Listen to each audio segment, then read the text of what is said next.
မင်္ဂလာပါကျွန်တော်အခုတစ်ခေါက်မှာတော့ငွေကြေးပိုင်းဆိုင်ရာနဲ့လူမှုရေးပိုင်းဆိုင်ရာတို့မှာတတိထားရမယ့်လဝါပြင်ပေါ်ကအမတ်သားတစ်ခုအကြောင်းကိုကျွန်တော်ပြောပြပေးသွားမှာပါကျွန်တော်တို့လဝါပြင်ပေါ်ကဂျိုးကုံတွေမှာအမတ်သားအမျိုးမျိုးရှိတတ်ကြတယ်ကျွန်တော်ကြက်ချီကပုံစံပြီးရင်ကျဲပုံစံစတားပုံစံလေးတွေအဲ့လိုရှိတတ်ကြတယ်အဲ့ဒီထဲမှာကျွန်တော်ကဗုဒ္ဓဦးဂျိုးကုံမှာရှိတဲ့ကြက်ချီကအကြောင်းကိုကျွန်တော်ပြောပြပေးသွားမှာပါဗုဒ္ဓဦးဂျိုကုံကစက်သွယ်ရေးဉာဏ်ပညာနဲ့စီးပွားရေးကိုအဓိကထိန်းချုပ်တဲ့နေရာဖြစ်တယ်။တကယ်လို့လူကြီးမင်းတို့ရဲ့ဗုဒ္ဓဦးဂျိုကုံပေါ်ကကြက်ချီကတစ်ခုရှိနေမယ်ဆိုရင်ဒါဟာ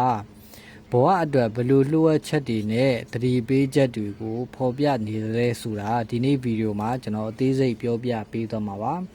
ကျွန်တော်ကတော့ပမောက္ခဒေါက်တာရွှေမင်းရဲ့သားတစ်ပည့်ဆရာရဟုဖြစ်ပါတယ်လက္ခဏာနဲ့ KB နက်ခတ်ပေရင်စနစ်တို့နဲ့ဇာတာစစ်ဆေးခြင်းများဆောင်ရွက်ပေးပါတယ်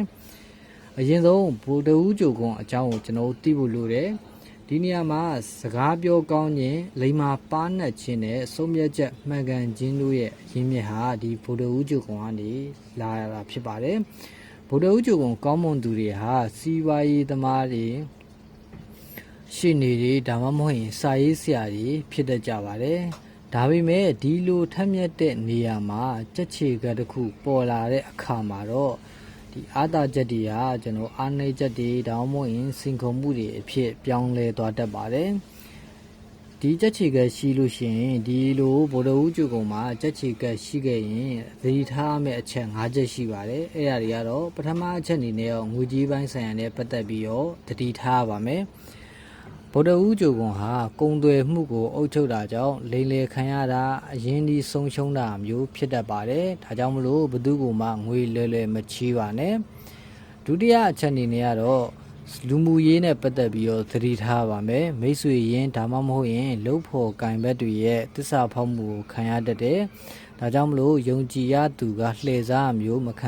ခံရအောင်မိမိဘက်ကသတိထားဆင်ခြင်ရပါမယ်တတိယအချက်အနေနဲ့ကတော့ဆုံးဖြတ်ချက်အမားတွေကိုခြားတတ်တဲ့အတွက်ကြောင့်မလို့သတိထားပါမယ်အရေးကြီးတဲ့အချိန်မှာဇဝေဇဝါဖြစ်ပြီးတော့မှားယွင်းတဲ့လမ်းကြောင်းကိုရွေးမိတတ်ပါတယ်ဒါကြောင့်မလို့ဒီအချက်ကိုလည်းအထူးသတိထားဖို့လိုအပ်တယ်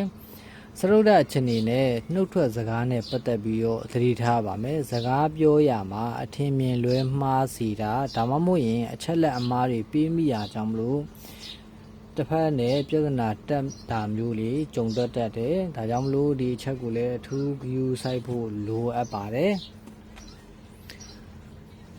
ကျွန်တော်ဒီစရုပ်ပြင်စမချက်အနေနဲ့ကတော့အခွင့်အရေးလက်လွတ်ဆုံးရှုံးရခြင်းဒီဒါမှမဟုတ်ရင်ကိုယ့်လက်ထဲရောက်ခါနီးအခွင့်အရေးတွေဟာတခြားသူစီပါသွားတတ်တာမျိုးကြုံတွေ့ရတတ်ပါတယ်ဒါကြောင့်မလို့ဒီလိုအမှတ်အသားရှိလို့လေကျွန်တော်အရန်ကြီးပဲစိုးရင်စရာမလိုဘူး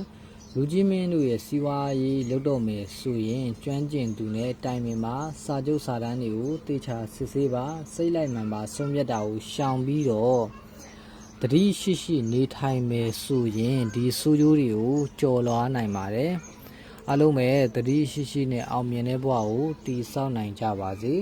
အခုလိုစိတ်ဝင်စားကြကောင်းတဲ့လက္ခဏာဗဟုသုတတွေကိုအလင်းသင့်သလိုကျွန်တော်ဆက်လက်တင်ဆက်ပေးတော့မှာပါကျွန်တော်ကတော့ဆရာရာဟုဖြစ်ပါတယ်